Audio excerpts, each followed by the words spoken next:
Hello everyone. तो इस video में हम समझेंगे डीप कॉपी का कंसेप्ट। तो पिछली वीडियो में हमने देखा था शैलो कॉपी क्या करता था, है ना। शैलो कॉपी करता था जो सारे क्लास के ऑब्जेक्ट्स को कॉपी करके एक नई मेमोरी में डाल देता था। और उसकी लिमिटेशन क्या थी, जो नेस्टेड क्लास थी, जो पिछली वाली ऊपर वाली क्लास से अगर कुछ इंस्टेंशिएट करा के हम करवाते थे तो उसको वो कॉपी नहीं कर पाता था, उसके ऑब्जेक्ट्स को। तो उसको ओवरकम करने के लिए हम एक नया कॉन्सेप्ट लाए सिस्टम वेरिलॉग में, डीप कॉपी का। वो समझते हैं हम। तो जो डीप कॉपी होता है, डीप कॉपी क्या करता है, all the class member copy करेगा ऑल द क्लास मेंबर्स को और उसके नेस्टेड क्लास मेंबर्स को, है ना। नेस्टेड क्लास मेंबर्स को शैलो कॉपी नहीं कॉपी कर पा रहा था। तो शैलो कॉपी, तो ये यहाँ पे शैलो कॉपी का भी लिखा है कि भाई only nested class handles will be copied. उनके सिर्फ हैंडल कॉपी होते थे, objects will not be copied, है ना। Only their handles will be copied. So to perform a full और a deep copy, a custom method, एक custom method बनाया गया जो जो क्या करेगा कि भाई एक नया ऑब्जेक्ट क्रिएट करेगा और सारी जो क्लास प्रॉपर्टीज हैं उन क्लास प्रॉपर्टीज को एक नए हैंडल पे डाल देगा और एक वो जो नया हैंडल है उसको रिटर्न करवा देंगे हम। तो वो हम समझते हैं कि कैसे किया जाता है। तो इसमें हमने क्या किया है, हमने दो क्लासेस लिखी हैं, एड्रेस और एड्रेस रेंज और पैकेट। तो सबसे पहले हम एड्रेस रेंज को देखते हैं कि इसके अंदर कैसे हमने कस्टम मेथड क्रिएट किया है। तो जो कस्टम मेथड होगा, ये कॉपी जो मेथड होगा ना, कॉपी ये कस्टम मेथड होगा। ये हमने दोनों क्लासेस के अंदर लिखना पड़ेगा। वो क्यों, वो मैं आपको बताऊंगा। तो सबसे पहले तो जैसे ही हम पी एड्रेस क्यू एड्रेस लिखा हमने एड्रेस रेंज के अंदर, तो सबसे पहले हमने करा कि भाई एड्रेस रेंज लिखा, फंक्शन एड्रेस रेंज और कॉपी। तो हमने क्या किया, हमने यहाँ पे लिखा एड्रेस रेंज कॉपी और कॉपी इक्वल टू न्यू कर दिया। कॉपी न्यू करने से क्या होगा, एक नया मेमोरी क्रिएट हो जाएगी कॉपी के नाम से। ठीक है। अब क्या हुआ, अब हमने ना यहाँ पे this dot p underscore address और this dot q underscore address किया। तो ये क्या होगा, ये यहाँ से पी क्यू एड्रेस उठाएगा और ये कॉपी के अंदर वेरिएबल के अंदर डाल देगा। ठीक है, ये नई मेमोरी क्रिएट हुई थी, इसके अंदर डाल देगा वैल्यू। ठीक है, और फिर हम रिटर्न करा देंगे कॉपी को कि भाई जब भी कॉपी कॉल होए तो बेसिकली ये मेमोरी रिटर्न हो जाए। ठीक है। अब देखते हैं पैकेट के अंदर क्या किया हमने। पैकेट के अंदर हमने किया कि भाई एड्रेस लिखा 32 बिट का डेटा लिखा और हमने कर दिया इस क्लास को यहाँ पे इंस्टेंशिएट, है ना, एडीडी अंडरस्कोर आर के नाम से। अब क्या होता है, अब हम न्यू लिखेंगे भाई, अब क्लास की मेमोरी भी तो करवानी है हमें। तो क्लास की मेमोरी करने के लिए ADD underscore R equal to new कर दिया। अब हमने ना इस पैकेट के अंदर भी एक कॉपी मेथड लिखेंगे, कस्टम कॉपी मेथड, और उसको भी मेमोरी एलोकेट, उसका भी नई मेमोरी एलोकेट करेंगे। तो अब क्या होगा, अब हम जैसे इसके अंदर किया था हमने कि भाई कॉपी के this dot P address Q address को इसके अंदर डाला था, सेम हम एड्रेस और डेटा को भी डालेंगे कॉपी डॉट एड्रेस के अंदर। इधर भी दोनों चले गए। फिर हमने क्या काम किया, हमने जो एडी अंडरस्कोर आर का हैंडल डाला था, इस क्लास के कॉपी मेथड के सारे जो ऑब्जेक्ट्स होंगे उसको भी हम उठा के copy dot AD underscore R के अंदर डाल देंगे। ठीक है। तो हुआ क्या कि भाई पी क्यू एड्रेस भी चले गए, पीक्यू एड्रेस भी चला गया, ये पैकेट का एड्रेस भी चला गया, पैकेट का डेटा भी चला गया। मतलब चारों इकट्ठे जाके स्टोर हो गए एक मेमोरी के अंदर जिसका नाम होगा कॉपी, है ना। तो अब क्या हुआ, और हमने इसको रिटर्न भी करा दिया हैंडल को, कॉपी हैंडल को। तो अब क्या होगा, जैसे ही हम शुरू करते हैं पैकेट P1 लिखते हैं, इंस्टेंशिएट कराया पैकेट P1 को, फिर हमने पैकेट P2 को इंस्टेंशिएट कराया। इसने क्या काम किया, P1 इक्वल टू न्यू किया। P1 इक्वल टू न्यू करते ही एड्रेस इक्वल टू 0 हुआ और P एड्रेस और Q एड्रेस बन गया हमारा, दो मेमोरीज बन गई। करेक्ट। अब जैसे ही हमने, अब हम क्या करते थे, हम शैलो कॉपी में P2 equal to new P1 करते थे, है ना। इसमें हम करेंगे P2 equal to P1 dot copy. ठीक है, ये डिफरेंस है शैलो कॉपी और इसमें डीप कॉपी में। तो P1 डॉट कॉपी किया, कस्टम मेथड को कॉल किया। कस्टम मेथड ने क्या काम किया, कस्टम मेथड यहाँ गया वापस से, इसने न्यू मेमोरी करी, इसने उठा के कॉपी सारा data, copy address copy data इसके अंदर डाला और सब कुछ जो यहाँ की भी मेमोरी थी हमारे पास, ये सब कुछ इसके अंदर चल जा चुका था, 1 2 3 4 सारे ऑब्जेक्ट्स। ठीक है, सारे ऑब्जेक्ट्स एड्रेस डेटा में डाले कॉपी मेथड के अंदर और इसको करा दिया रिटर्न। जब भी फंक्शन कॉपी कॉल होगा तो मतलब P2 के अंदर सारी वैल्यूज चली जाएंगी और एक नई मेमोरी क्रिएट हो जाएगी P2 और P1 की विद डिफरेंट एड्रेस लोकेशंस। तो इससे क्या फायदा हुआ, इससे ये फायदा हुआ कि भाई जो इंटरनल ऑब्जेक्ट्स थे, जो यहाँ वाले PQ एड्रेस थे, वो भी इस कॉपी की मदद से एक एक नई मेमोरी असाइन कर पाए उन्हें भी हम। क्योंकि शैलो कॉपी में ये दोनों एक ही चीज को पॉइंट करते थे, बट डीप कॉपी का क्या फायदा हुआ, ये दोनों डिफरेंट डिफरेंट हो गए मेमोरी असाइन।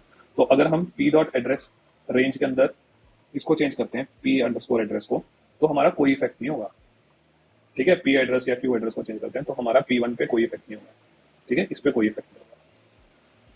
तो ये फायदा है डीप कॉपी का।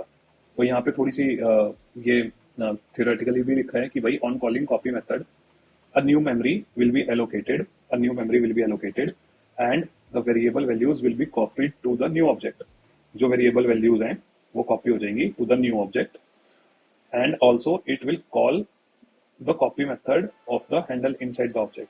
तो also it will call the copy method inside the ये जो अंदर वाला ऑब्जेक्ट है इसको भी कॉल करेगा also। ठीक है, and returns the new object handle, और रिटर्न कर देगा इसको भी कॉपी को। तो उससे क्या होगा, चार डिफरेंट मतलब अपनी P1 और P2 के लिए इंटरनल ऑब्जेक्ट्स के लिए भी डिफरेंट मेमोरी क्रिएट हो गई। तो अब एक कोडिंग एग्जांपल से समझ लेते हैं कि इसको लिखा कैसे जाता है। तो ये देख लेते हैं कि भाई ये था एड्रेस रेंज, बिट 32 बिट का स्टार्ट एड्रेस एंड एड्रेस। उसके अंदर क्या किया हमने, फंक्शन न्यू लिखा, इनिशियल वैल्यू प्रोवाइड कर दी 10 और 50, है ना। फिर हम लिखेंगे कॉपी मेथड। कॉपी मेथड के अंदर क्या किया हमने, कॉपी मेथड के अंदर कॉपी को न्यू किया, दिस डॉट स्टार्ट एड्रेस जो है, दिस डॉट स्टार्ट एड्रेस को कॉपी के अंदर डाला, दिस डॉट स्टार्ट एड्रेस को कॉपी के अंदर डाला, और दिस डॉट एंड एड्रेस को भी कॉपी डॉट एंड एड्रेस के अंदर डाला नई मेमोरी के अंदर। ये हो गया अपना एड्रेस रेंज वाली क्लास, ये हो गई रेंज वाली क्लास। अब आए हम पैकेट क्लास पे। पैकेट क्लास के अंदर एड्रेस होगा, डेटा होगा, इसमें भी एड्रेस और डेटा को इनिशियल वैल्यू असाइन कर दी, और इसको कर दिया हमने कॉल एड्रेस रेंज को AR इक्वल टू न्यू करके। एड्रेस रेंज की इसकी भी हमने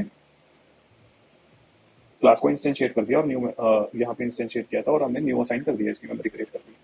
अब सबको डिस्प्ले करा लिया, एक फंक्शन लिखा डिस्प्ले का यहाँ पे, जो कि स्टार्ट और AR डॉट स्टार्ट एड्रेस को भी प्रिंट कर देगा, एंड एड्रेस को भी प्रिंट कर देगा, एड्रेस और डेटा को भी प्रिंट करेगा, चारों को बेसिकली प्रिंट करा देगा। अब होगा क्या, अब पैकेट के अंदर भी हमें कॉपी मेथड लिखना पड़ेगा। पैकेट के अंदर भी कॉपी मेथड लिखेंगे, कॉपी इक्वल टू न्यू और copy dot address equal to this dot address, फिर copy dot data equal to this dot data, और क्या, copy dot AR address range equal to AR dot copy. अब ये देखना AR dot copy क्यों किया, क्योंकि इसका पहली बात तो इसके हैंडल का नाम AR है। ठीक है, हैंडल जैसे ही हम हैंडल को कॉल करेंगे तो AR डॉट कॉपी करने पे वो इस मेथड को कॉल करेगा, एड्रेस रेंज ये बोले AR डॉट कॉपी, इसको कॉल करेगा। तो क्या होगा, यहां से पहली बात तो यहां से जैसे ही ये कॉपी कॉल होगा, फंक्शन पैकेट का कॉपी कॉल होगा, मैं आपको दिखा देता हूं कि फ्लो कैसे करेगा ये कोड। तो जैसे ही हमने कॉपी कॉल किया, कॉपी कॉल करने पे दिस जो एड्रेस है इसी क्लास का, दिस फंक्शन हमने देखा ही था, दिस कीवर्ड, तो ये एड्रेस असाइन हो गया copy dot address, copy dot data. उसके बाद क्या हुआ, AR डॉट कॉपी होते ही, AR डॉट कॉपी पहुंचते ही ये कोड जाएगा ऊपर, यहां तक पहुंचा, फिर ये न्यू करेगा, फिर न्यू करते ही दिस डॉट जो एड्रेस स्टार्ट एड्रेस होगा उसको कॉपी डॉट स्टार्ट एड्रेस के अंदर डाल देगा, है ना, और रिटर्न करा देंगे कॉपी।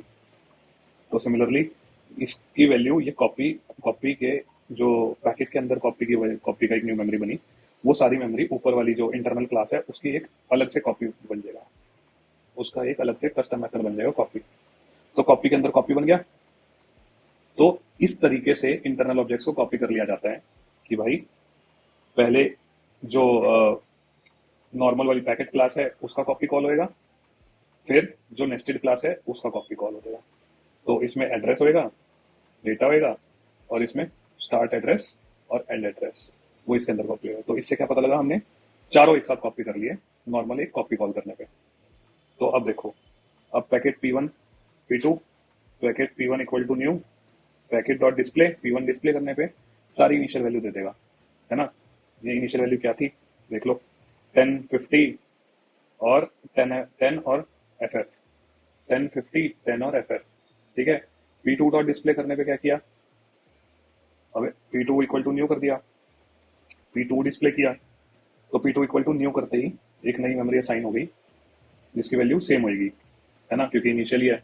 अब जैसे ही P2 equal to P1 dot copy किया, P1 डॉट कॉपी किया, तो इसने क्या काम किया कि भाई एक मेमोरी क्रिएट कर दी अलग से, 1 2 3 4 5 6 7 8, ये हो गई नॉर्मल पैकेट की मेमोरी, ये हो गई इंटरनल ऑब्जेक्ट्स की मेमोरी।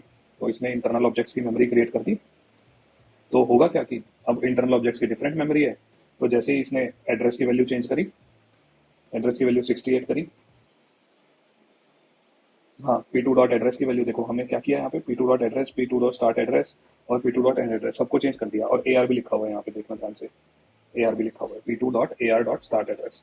इन सबको स्टार्ट एड्रेस और एंड एड्रेस को अपडेट कर दिया हमने पैकेट 2 पे। तो आइडियली क्या होना चाहिए, P1 अपडेट नहीं होना चाहिए और P2 अपडेट हो जाना चाहिए, क्योंकि जो इंटरनल ऑब्जेक्ट्स हैं उनकी मेमोरी टोटली डिफरेंट है। तो हमने सबसे पहले P1 को कॉल किया डिस्प्ले को, तो P1 ने क्या क्या रहा, P1 का पूरा सेम रहा, कुछ चेंज नहीं हुआ P1 के अंदर। बट जैसे ही हमने P2 को कॉल किया, P2 का देखा कि भाई 68 अपडेट है, स्टार्ट एड्रेस 60 है, एंड एड्रेस 80 हो गया। तो इससे क्या पता लगता है कि इंटरनल ऑब्जेक्ट्स भी कॉपी हुए, इंटरनल ऑब्जेक्ट्स की असाइनमेंट नहीं हुई है, इंटरनल ऑब्जेक्ट्स डीपली कॉपी हुए हैं। तो ये था बेसिकली कोड। तो होप आपको ये समझ आया होगा, और कोई डाउट्स हो तो please ask me in comment section.